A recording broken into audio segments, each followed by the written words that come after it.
Chapter 1. Scrooge. Marley was dead. That was certain, because there were people at his funeral. Scrooge was there too. He and Marley were business partners, and he was Marley's only friend. But Scrooge looked very happy at the funeral, because on that day he made some money. Scrooge was a clever businessman. Yes, old Marley was certainly dead. But years later, his name was still there above the office door. Scrooge and Marley. That was the company's name. Sometimes people called Scrooge Scrooge, and sometimes Marley. He always answered. It was all the same to him. Oh, but he was a mean man, Scrooge. He never spent any money, and he never gave any away. He was an old miser. And he was a cold and solitary man. The cold was inside him. You could see it in his red eyes, and on his blue nose and thin white lips. You could hear it in his hard voice, and it made his office cold, especially at Christmas. Nobody ever stopped him in the street to say, "My dear Scrooge, how are you? When will you come and see me?" Children never spoke to him, and even dogs ran away from him. But Scrooge didn't care. He liked it. That was what he wanted. One Christmas Eve, Scrooge was sitting in his office. It was only 3 o'clock in the afternoon, but it was already dark. The weather was very cold, and there was a lot of fog. It came into the office through the windows and doors. Bob Cratchit, Scrooge's clerk, was copying letters in a dark little room, and the old man watched him carefully. Bob had a very, very small fire in his room. It was even smaller than Scrooge's, and he tried to warm his hands at the candle, but he couldn't do it. "A Merry Christmas, Uncle," said a happy voice, and Scrooge's nephew Fred came in. Bah! Answered Scrooge. Humbug! His nephew looked warm. His face was red, and his eyes were bright. "Christmas a humbug, Uncle?" He cried, surprised. "You don't mean that, I'm sure." Yes, I do, said Scrooge. Merry Christmas. Why are you merry? You're a poor man, aren't you? "Well, why are you so unhappy? You're rich." Ah, humbug. "Don't be angry, Uncle," said Fred. Why not? There are too many fools in this world. You say Merry Christmas when you're a year older and poorer. That's stupid. "Uncle, please." Nephew, you have your own Christmas and I'll have mine. Leave me alone. "But you don't celebrate Christmas, Uncle." Because I never make any money at Christmas. I don't like it. Leave me alone. "But Christmas is a good time," said the nephew. "It's the only time in the year when people open their hearts and help each other. They become kind and generous. I like Christmas, and I say God bless it." The clerk in his little room clapped his hands happily and said, "Yes, that's right." Another word from you and you'll lose your job. Scrooge said to him. "Don't be angry, Uncle. Come and eat with us tomorrow," said his nephew. No, go away. I'm busy. "But why won't you come?" Why did you get married? Scrooge asked. "Because I fell in love." Because you fell in love? Bah! That's more stupid than a Merry Christmas. Good afternoon. "But why don't you ever come to see me, Uncle?" Good afternoon, said Scrooge. "Can't we be friends?" Good afternoon, said Scrooge. "Well, I'm very sorry about this, but I wish you a Merry Christmas with all my heart, Uncle." Good afternoon, said Scrooge. "And a Happy New Year." Good afternoon, said Scrooge. So his nephew went to the door and opened it. But before he left, he said, "Merry Christmas," to the clerk, who answered with a warm, "Happy Christmas." Are you stupid too? Scrooge said. At that moment, 2 fat gentlemen came in. Excuse me, is this Scrooge and Marley's? Said one of them. May I ask if you are Mr. Scrooge or Mr. Marley? Mr. Marley is dead. He died on Christmas Eve 7 years ago. At this festive time of the year, Mr. Scrooge, Said the man, taking a pen from his pocket. we ask people to give some money to help the poor. There are thousands of people with nothing to eat at Christmas. Aren't there any prisons? Asked Scrooge. Yes, lots of them. And what about the workhouses? Aren't there still lots of them? Unfortunately, yes. Good. I'm happy to hear it. We don't think the people in the workhouses or prisons are happy about it. They don't have much to eat or drink, and they're always cold. How much can you give us, sir? Nothing. Scrooge replied. Leave me alone. I don't celebrate Christmas, and I don't give money to lazy people. I help to pay for the workhouses and prisons. That's enough.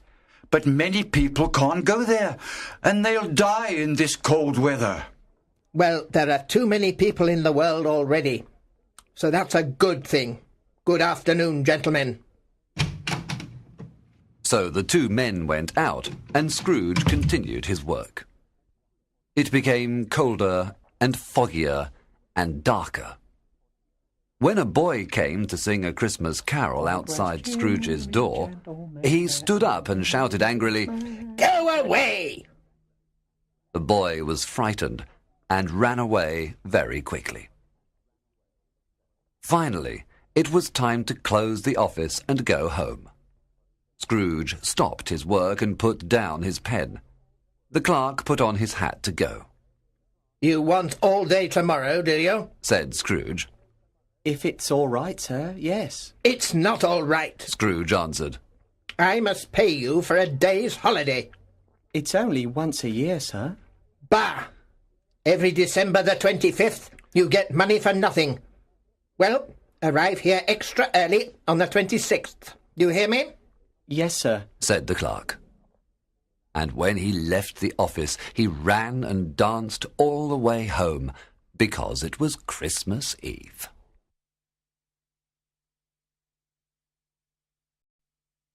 Chapter 2. Marley's Ghost.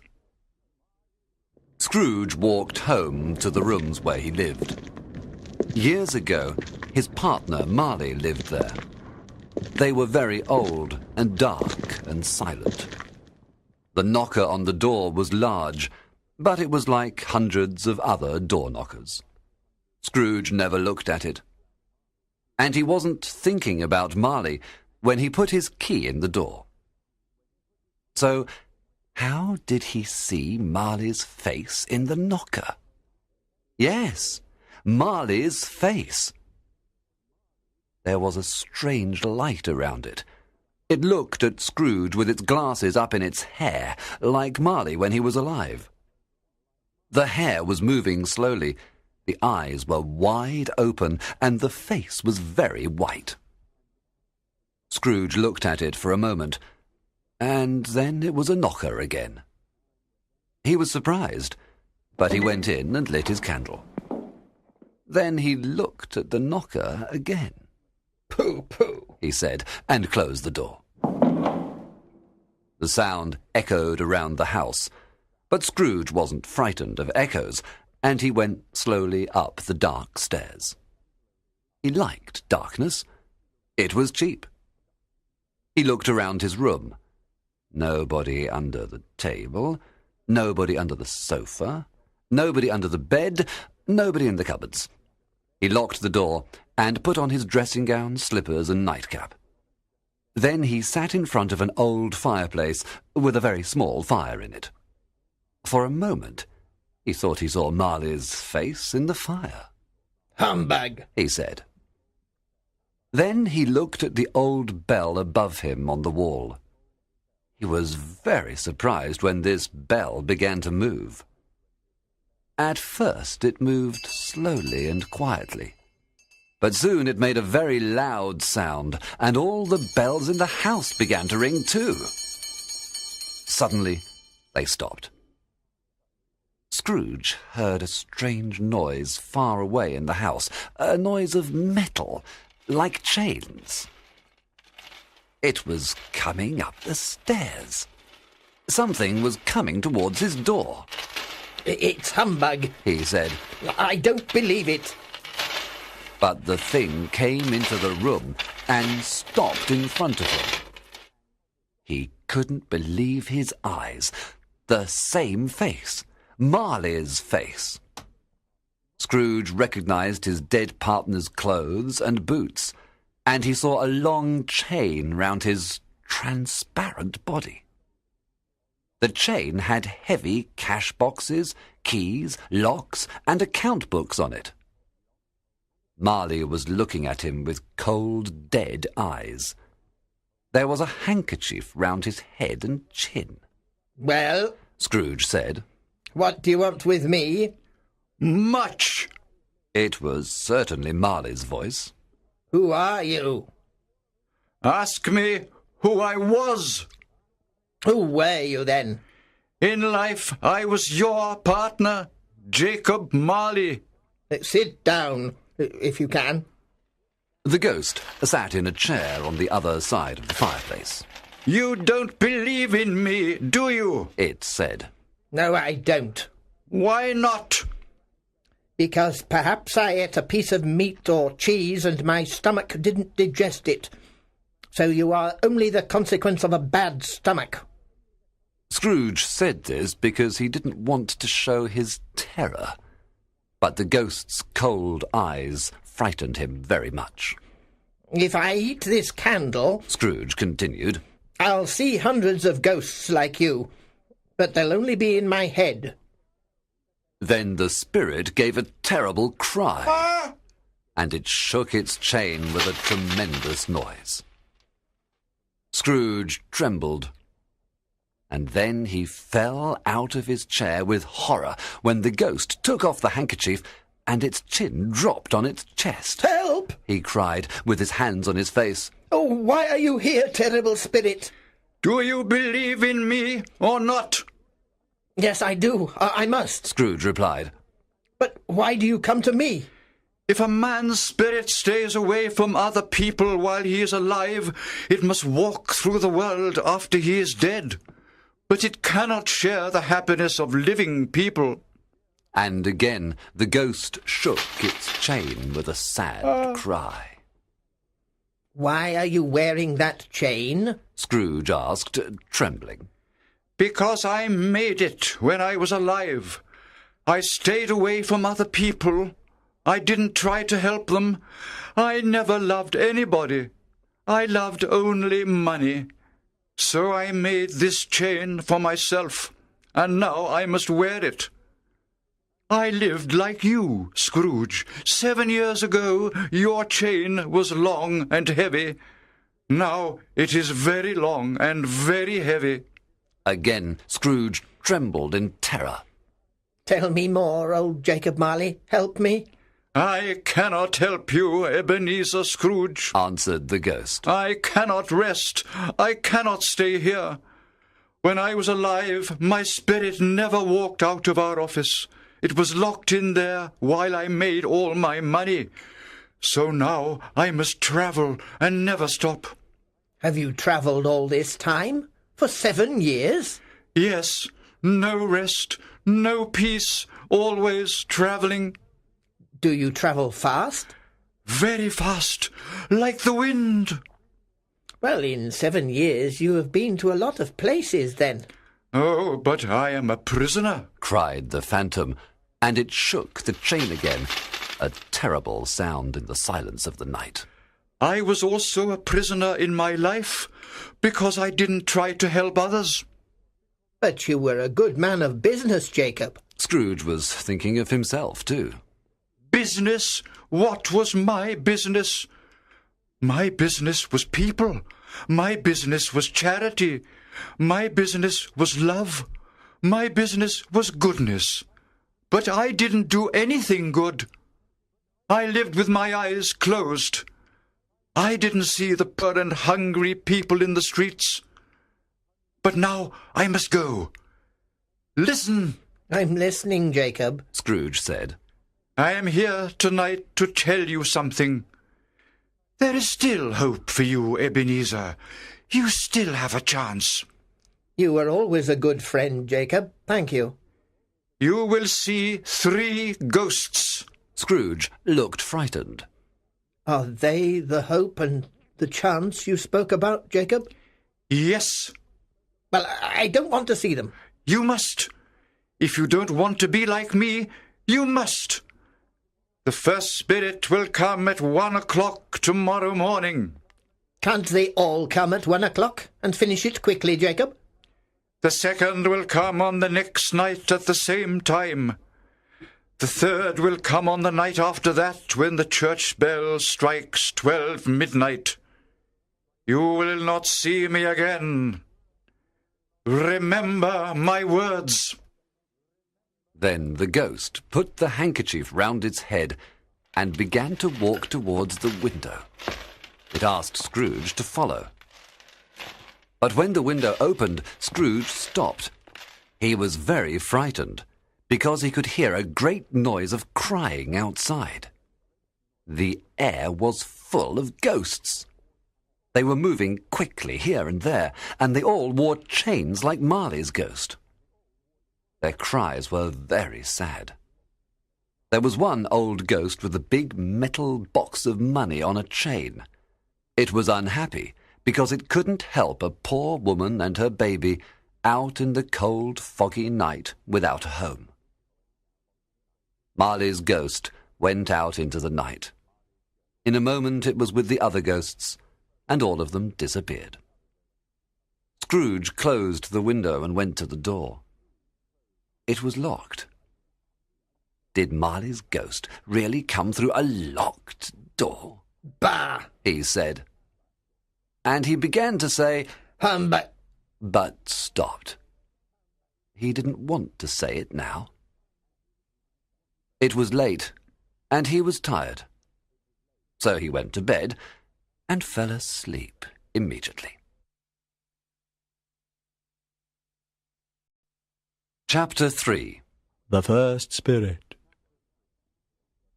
When Scrooge woke up, it was very dark. The church clock struck 12. 12? Said Scrooge, surprised. But it was after 2 o'clock when I went to bed. It's impossible. That clock is wrong.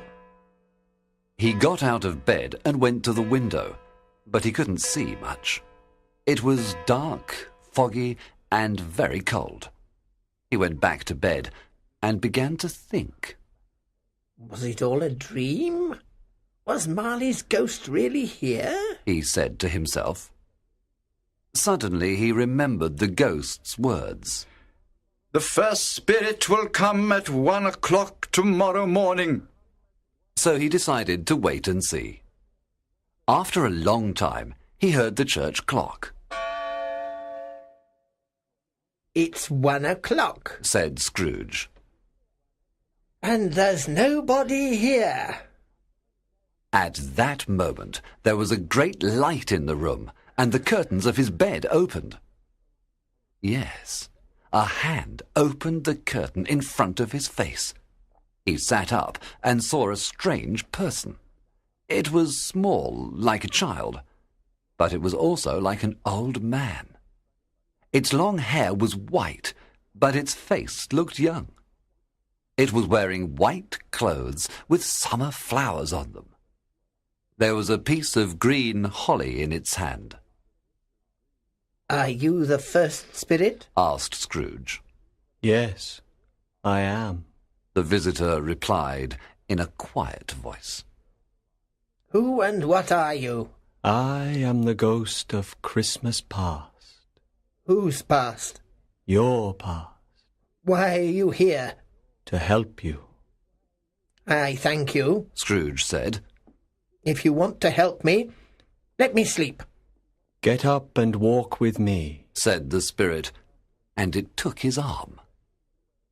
Scrooge wanted to say that it was late, the weather was very cold, and his bed was warm. But the spirit took him to the window. No, I'll fall. Scrooge said. The spirit put its hand on his heart. If I touch you here, you won't fall, it said. Then they went through the wall, and suddenly they were standing on a road in the country. There was snow in the fields. Good heavens! Scrooge cried. This is where I was born. I was a boy here. And he remembered all his old feelings about the place. Your lip is trembling, said the ghost. Are you crying? No, answered Scrooge, but a tear fell from his eye. They walked along the road towards a little town with a bridge, a church, and a river. Some boys came out of a school. They were laughing and singing because it was a holiday. They shouted, "Merry Christmas!" to each other. They are all in the past, the ghost said. They are only shadows. Scrooge knew all of them, and he felt suddenly happy. Why did his cold eyes and heart become warm with joy? What did Merry Christmas mean to him? He didn't like Christmas. The school is not empty, said the spirit. One child is still there. He hasn't got any friends.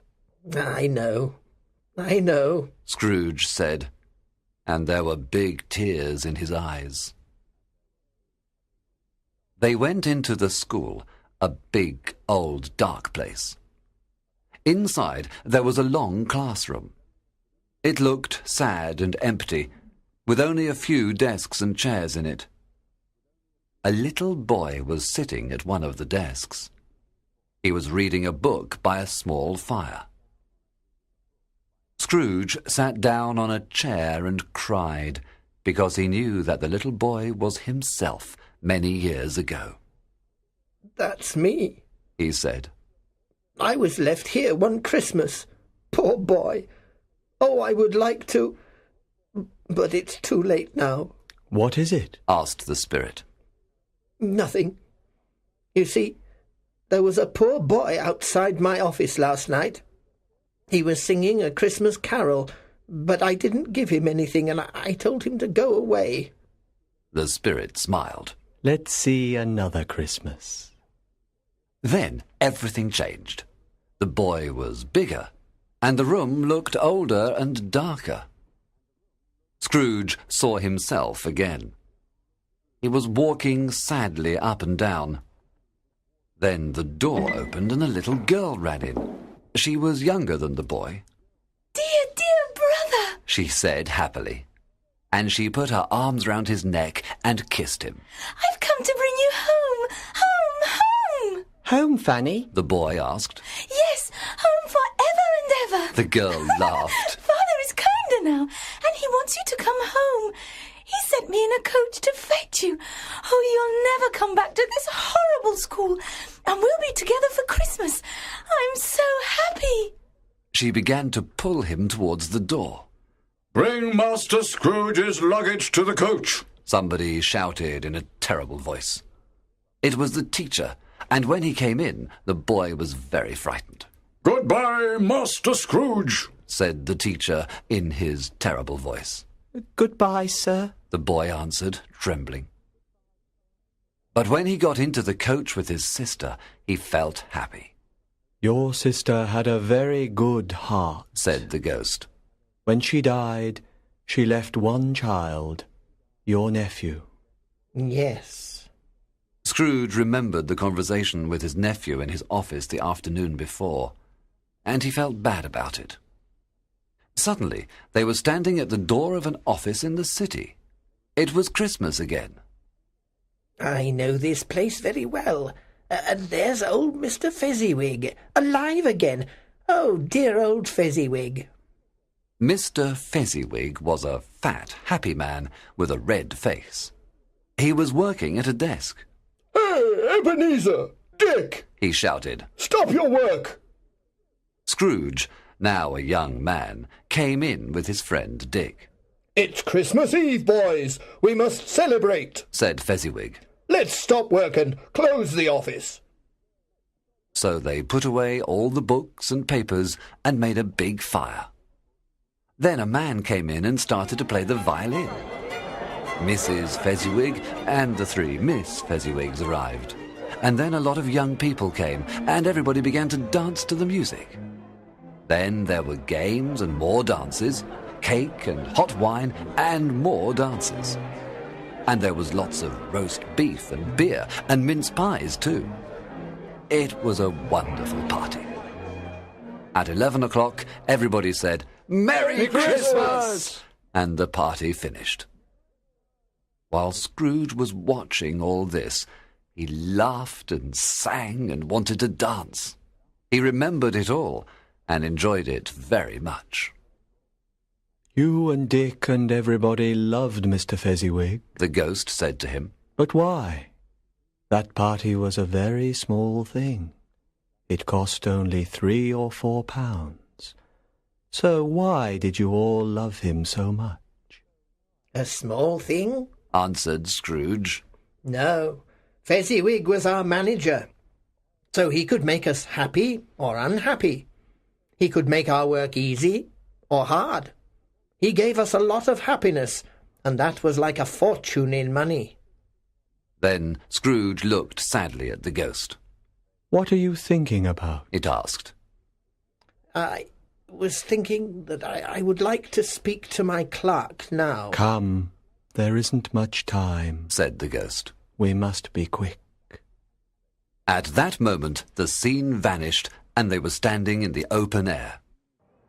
Scrooge saw a man of about 40. It was himself again, and his face showed the first signs of the problems of business and a passion for money. He was sitting next to a young girl dressed in black. It was his fiancée, Belle.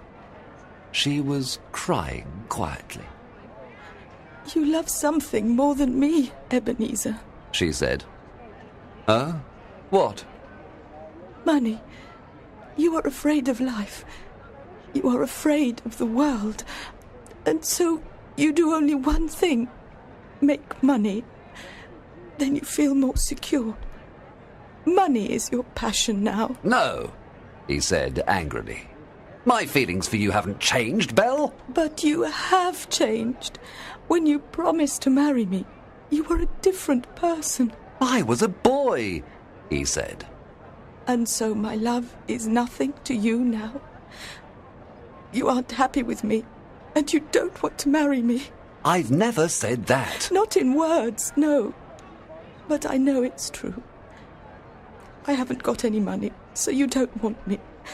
Well, you're free to go. I hope you will be happy. And Belle went sadly away. Spirit, Scrooge cried. Don't show me any more. Take me home. There's one more scene. No, no more. I don't want to see it. But suddenly they were in a room where a beautiful young girl was sitting near a big fire. Next to her sat her mother. This was Belle, now older. The room was full of children, and there was a lot of noise.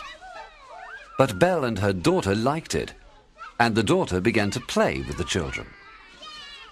Then the father came in with a lot of Christmas presents. He gave them to the children, and they laughed and shouted happily. Finally, they went to bed, and the house was quiet. The father sat by the fire with his wife and daughter. Scrooge looked at them and thought, How sad that I don't have a wife and daughter. Belle, said the husband to his wife, I saw your old friend this afternoon. Who was it? Mr. Scrooge? Yes, I passed his office window and he was there.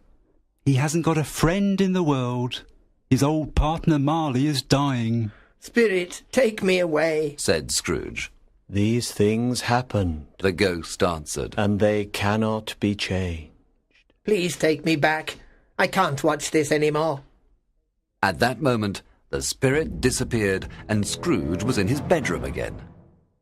He felt very tired, so he got into bed and fell asleep. Chapter 4. The second spirit. Scrooge woke up, opened his bed curtain, and looked around.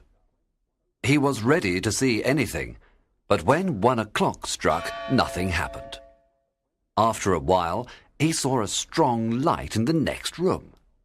He got out of bed and went slowly to the door. "Scrooge," said a voice. "come in, Ebenezer." The room was his room, but it was different. On the walls there was some green holly with red berries, and mistletoe and ivy. In the fireplace was a great fire. On the floor there was a lot of food: turkey, goose, chicken, rabbit, pork and sausages, as well as mince pies, puddings, fruit, cakes, and hot punch. And on the sofa sat a very large man, a giant, and he was holding up a torch. "Come in," said the ghost. Scrooge went and stood in front of this giant, but he didn't look at it.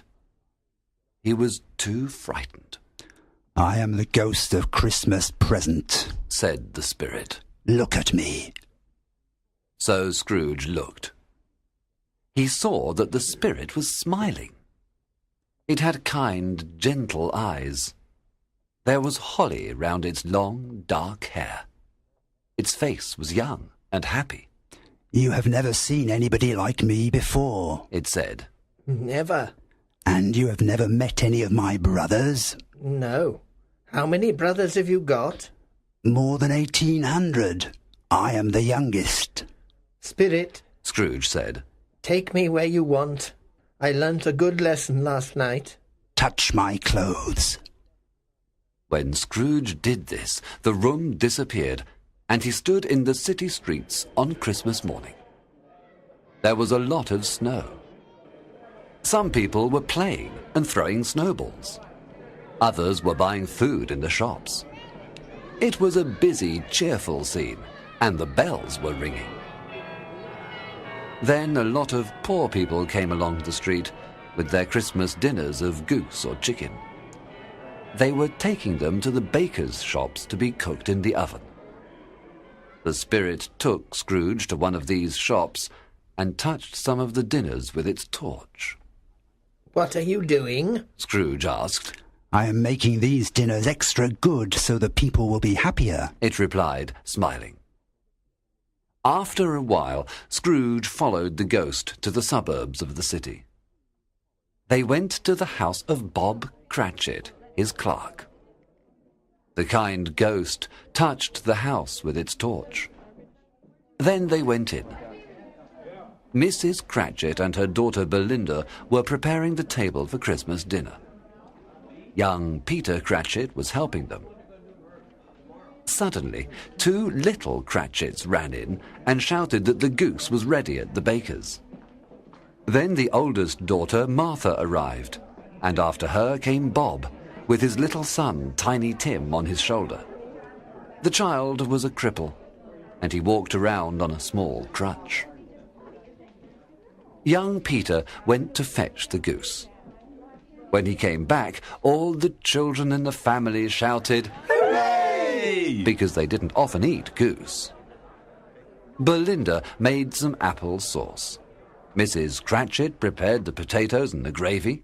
Martha put the hot plates on the table. Finally, everything was ready. When Mrs. Cratchit cut the goose, everybody cried, "Hooray!" again, and Tiny Tim hit the table with his knife. The goose was small, but they all said it was the best goose in the world, and ate every bit of it.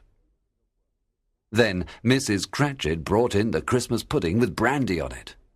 She lit the brandy with a match, and when they were all eating, they said, "Oh, lovely pudding!" What a wonder. Nobody said or thought that it was a very small pudding for a big family. After dinner, the Cratchits sat round the fire. They ate apples and oranges and hot chestnuts. Then Bob served some hot wine. "A Merry Christmas to us all," he said. "Merry Christmas!" the family shouted. "And God bless everyone," said Tiny Tim in his weak voice. He sat very near his father. Bob loved his son very much, and he held Tiny Tim's thin little hand. Will Tiny Tim live, Spirit? Scrooge asked. I see an empty chair, Replied the ghost. and a small crutch, but not Tiny Tim. If the future does not change, the child will die. No, no, Said Scrooge. say he will live, kind Spirit. If the future is not changed, he will not see another Christmas. But you think that's a good thing, don't you? You said there are too many people in the world. Scrooge didn't answer, and he didn't look in the ghost's eyes. He felt very bad. Those were wicked words, Ebenezer Scrooge. The ghost continued. Do you think you can decide who will live or die? Are you better than this poor man's child, or millions like him? Perhaps you are worse in God's eyes. Scrooge trembled and looked at the ground. Suddenly, he heard his name. Mr. Scrooge, let's drink to Mr. Scrooge. It was Bob Cratchit, and he was holding up his glass. Drink to Mr. Scrooge? Said Mrs. Cratchit angrily. Drink to that hard old miser? What are you saying, Robert Cratchit? My dear, the children. It's Christmas Day. I know that, but I would like to tell Mr. Scrooge what I think of him. You know how bad he is. My dear, it's Christmas Day. Well, I'll drink to him because it's Christmas. A Merry Christmas and a Happy New Year, Mr. Scrooge, but you won't be merry or happy, I know. The children drank to Scrooge too, but his name was like a dark shadow in the room, and for a few minutes they were silent. Then they told stories and sang songs, and they felt better. The Cratchits were poor, and they looked poor. Their clothes were old. There were big holes in their shoes. Bob Cratchit's salary was very small. He never had enough money, and there was never much food in the house. But the family was contented now because it was Christmas. Scrooge watched them carefully. He listened to them well, and he looked at Tiny Tim very often before the family scene vanished. It was dark now, and snow was falling. Scrooge and the ghost walked along the streets and saw great fires in the houses where families and friends were enjoying Christmas together. The ghost was happy to see the celebrations. It laughed, and where it passed, people laughed too. And then Scrooge heard a loud, happy laugh. It was his nephew's. He saw him in a bright, warm room. When his nephew laughed, the other people in the room laughed with him. He said that Christmas was a humbug. The nephew laughed, And he believed it too. He's stupid and bad, Fred. said his wife. Well, he's a strange man, and he isn't very happy. But he's very rich, Fred. Yes, my dear, but he doesn't do anything with his money. He doesn't help others, and he lives like a poor man. Nobody likes him. I don't like him. He makes me angry. I'm not angry with him. I feel sorry for him because he doesn't enjoy his life. He never laughs. He didn't want to eat with us today, but I'm going to ask him every year. I'll say, "How are you, Uncle Scrooge? Come and eat with us." Then they played some music and sang. After that, there were games. When they played 20 questions, Scrooge forgot that they couldn't hear him, and he shouted his answers. Then his nephew thought of something, and everybody asked him questions. Is it an animal? Yes. Does it live in the city? Yes. Is it a horse? No. It wasn't a dog, a cat, or a pigeon. It made horrible noises. Sometimes it talked, and nobody liked it. I know what it is. Shouted Fred's wife. It's your Uncle Scrooge. She was right, A Merry Christmas and a Happy New Year to the old man. said Fred. Scrooge wanted to say this to Fred, but the scene vanished, and he and the ghost travelled again. Scrooge noticed that the spirit looked older. Its hair was grey now. Is your life so short? He asked. Very short. It ends tonight at midnight. It's 11:45. I haven't got much time. Look down here. The spirit opened its coat, and Scrooge saw two children on the ground, a boy and a girl. They were very thin. Their clothes were old and poor, and they were trembling with cold. They looked very hungry. Their eyes were sad. They looked older than children, and they were ugly, like monsters. Scrooge was shocked. Are they yours? He asked. No, they are man's. They belong to humanity. Haven't they got a house or a family? Aren't there a lot of prisons? The spirit replied. And aren't there any workhouses? Oh, no, no! Those are my words! Scrooge cried. The church clock struck 12. He looked around for the ghost, but it wasn't there. Then he remembered old Jacob Marley's words. The third spirit will come at 12 midnight.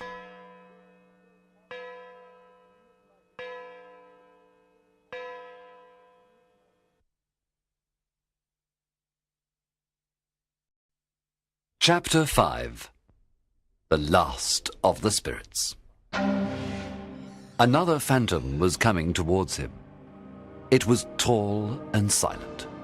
Scrooge couldn't see its face or its body, because it was wearing long black clothes and a black hood.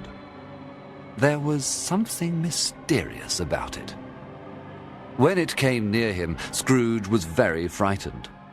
It didn't speak or move. Are you the ghost of Christmas yet to come? He asked. The spirit didn't answer, but its long white hand came out from the black clothes and pointed down. Are you going to show me things from the future? Scrooge asked. His legs were trembling a lot, and so he couldn't follow the ghost when it moved away. It stopped and waited for him. He couldn't see its eyes, but he felt that they were looking at him. This ghost was the most frightening of the three. Ghost of the future! He cried. I'm very frightened of you. But I know that you want to help me, so I'll go with you. Please, speak to me. It made no reply. Its long hand pointed ahead. All right, I'll come, said Scrooge. So the ghost carried him to the centre of London. At a place called the Exchange, he saw a lot of businessmen. Their pockets were full of money. They were walking around and talking to each other. They often jingled the money in their pockets and looked at their watches. Scrooge knew many of them. When the ghost stopped near three men, he could hear their conversation. No, I don't know much, said one very fat man. I only know he's dead. When did he die? Another man asked. Last night, I think. I thought he would never die. Was he very ill? God knows. What about his money? Asked a man with a very red face. I don't know, replied the fat man. He hasn't left it to me. Everybody laughed. The funeral will be very cheap, because only a few people will go, the fat man continued. I'll go if there's a big lunch, the red-faced man said. Another laugh. And then the men went away. Scrooge looked at the ghost. Who were they talking about? He asked. But the ghost said nothing. It went into the street and showed Scrooge two men. He knew them. They were rich and important businessmen. First they said hello. Then one of them said, Well, he's finally dead. Yes, I've heard, answered his companion. Cold, isn't it? Very cold, but it's the right weather for Christmas. Would you like to come ice skating? No, thank you. I'm too busy. Good morning. That was the end of their conversation. Scrooge was surprised. Who were they talking about? He couldn't think of anybody. Old Marley died 7 years ago, and this ghost was showing him the future. He decided to wait and see. He looked around, but he couldn't see himself anywhere. Wasn't he there in the future? Silent and black, the ghost stood near him. He knew that it was watching him, and he trembled. They went into a poor part of the city where the streets were dirty and narrow. There were dark shops and houses, and the people looked ugly and miserable. A lot of them were drunk. Rubbish was everywhere, and there were bad smells. The quarter was full of dangerous criminals. Scrooge followed the ghost into a small, dark shop.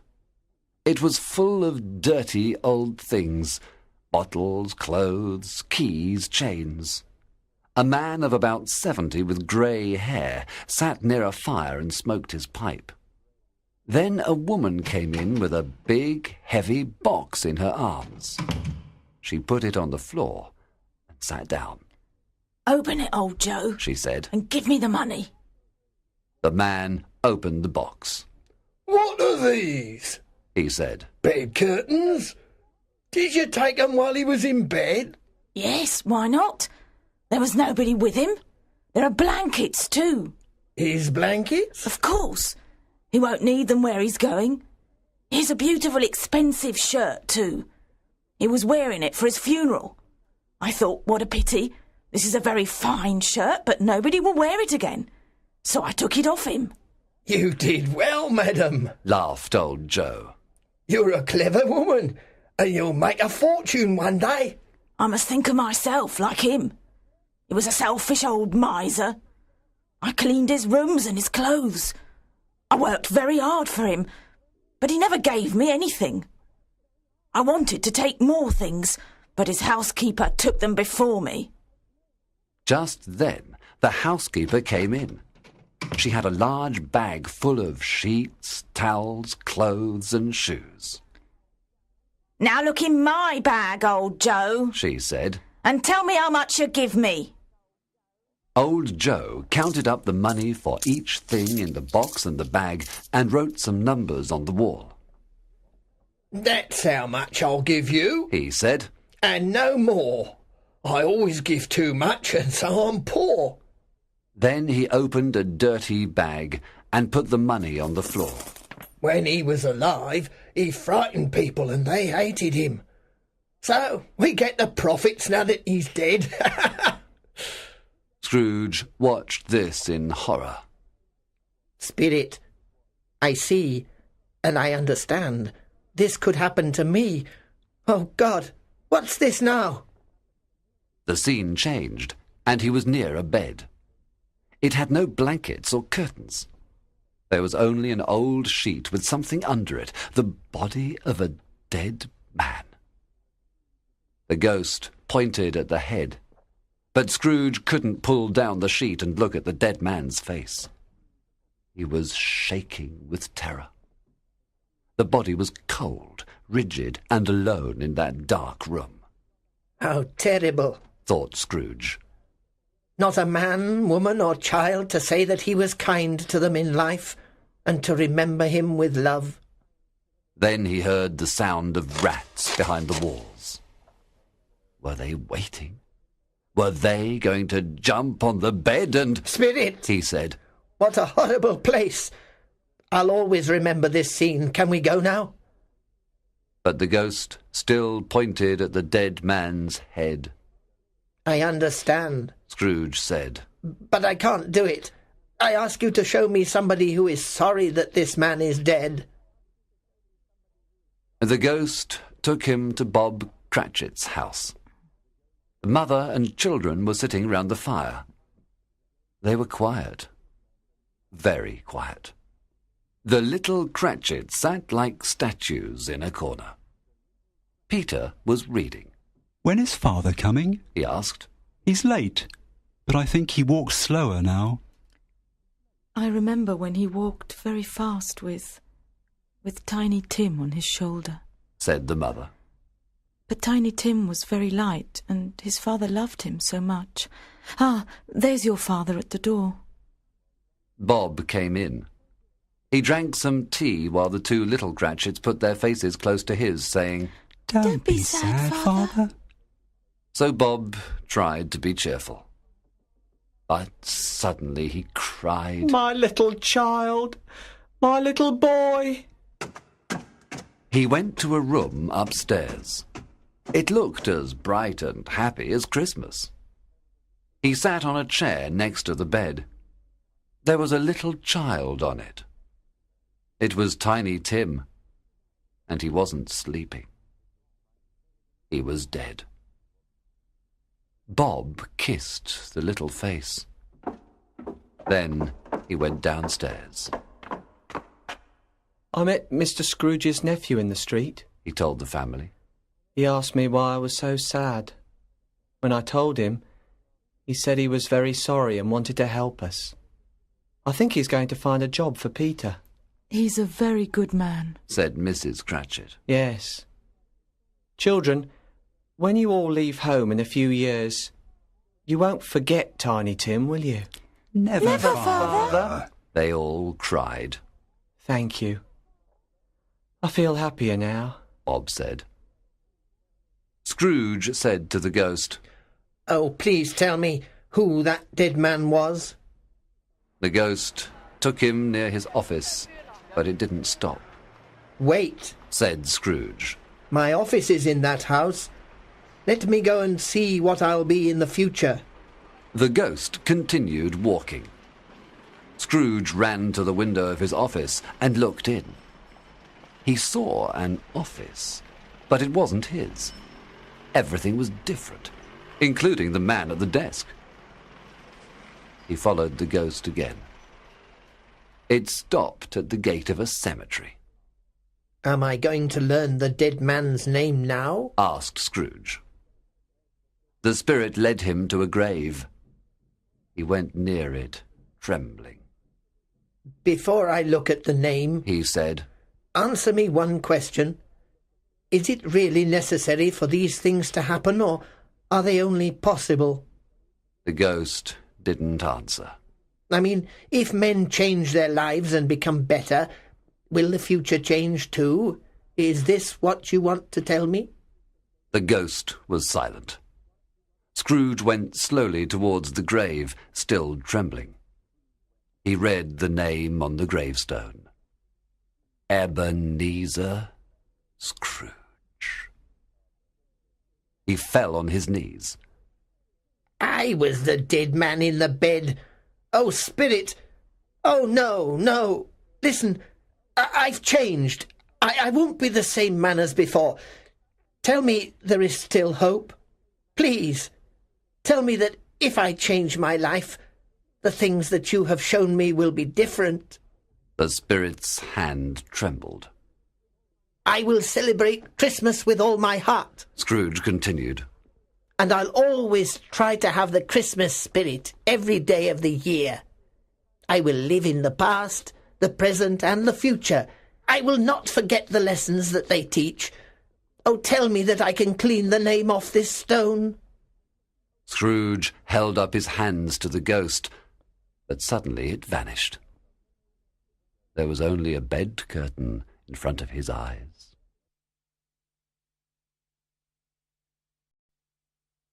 Chapter 6. A Merry Christmas, Mr. Scrooge! The bed was his, the room was his, and best of all, he still had time to be a better man. He jumped out of bed. I will live with the spirits of the past, present, and future in me, he said, on his knees and with tears in his eyes. Thank you, Jacob Marley. God bless Christmas. Then he put on his clothes. My clothes are here. I am here. But the future is not here yet, and I can change it, he said, laughing and crying at the same time. What shall I do first? Oh, I feel as light as a feather. I'm as happy as an angel. A Merry Christmas to everybody. A Happy New Year to all the world. He danced in the sitting room and looked around. There's the door where Jacob Marley came in. There's the place where the ghost of Christmas present sat. There's the window where I saw the ghosts in the air. It's all right. It's all true. It all happened. And he laughed and laughed. Then the church bells rang.